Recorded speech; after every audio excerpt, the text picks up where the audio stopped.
जिस सालन जिले से आप हैं, उस सालन कमिश्नरी में दो नेता बहुत चर्चित हुए जिनको देश भर में लोग जानते हैं, शहाबुद्दीन और प्रभुनाथ सिंह।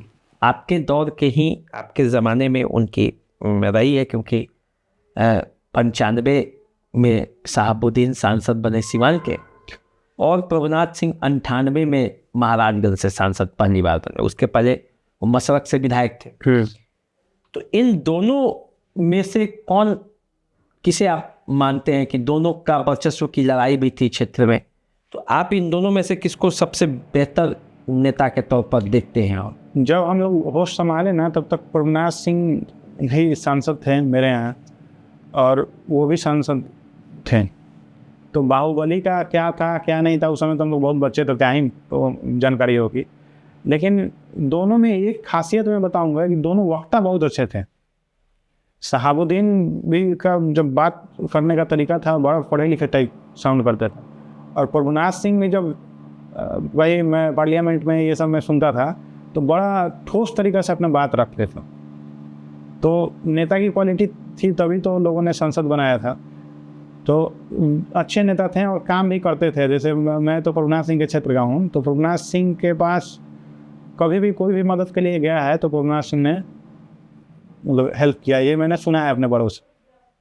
अच्छा, ये बताइए कि उसी धरती के, ये तो आज के दौर की बात हुई, उससे पहले के दौर में यदि पीछे जाते हैं तो सारण और सिवान का इतिहास बड़ा समृद्ध रहा है। परिवर्तनों के लिए आज़ादी की लड़ाई की बात हो जो उसी धरती से राजेंद्र प्रसाद जो भारत के प्रथम राष्ट्रपति बने, देश रत्न की उपाधि मिली, और जयप्रकाश दोनों हुए। तो जयप्रकाश और राजेंद्र बाबू की धरती को आप क्या मानते हैं कि राजनेताओं ने उपेक्षा के दृष्टिकोण से दिया या उसको उसका वाजिब हक मिल पाए? मुझे लगता है कि जयप्रकाश नारायण और राजेंद्र बाबू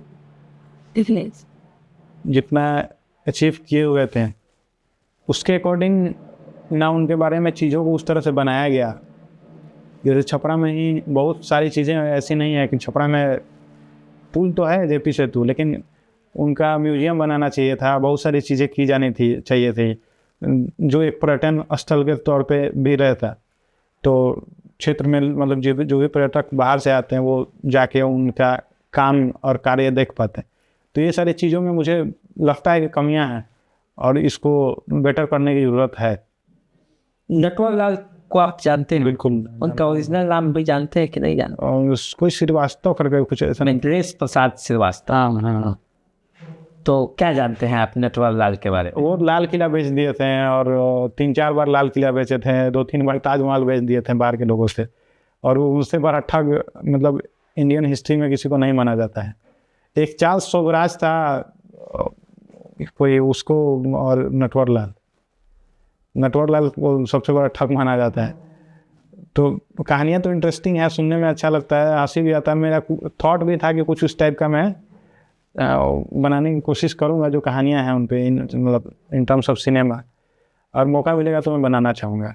आप भी उसी धरती से हैं? जी बिल्कुल। ठग की धरती से मौलाना आपको गर्व लगता है, या राजेंद्र बाबू, मौलाना मजरूल हक और जयप्रकाश नारायण की धरती, दोनों तरह का गर्व का सम्मिश्रण है? मतलब चॉइस के, मतलब उसमें चॉइस ही नहीं है। ऑब्वियस बात है कि राजेंद्र प्रसाद की धरती का कहलाना ज़्यादा अच्छा लगता है। बट हम लोग के यहाँ विविध प्रकार के लोग हैं, हर प्रकार के लोग हैं, तो वो भी हम लोग नहीं ठुकरा सकते हैं कि वो हमारे यहाँ से नहीं थे।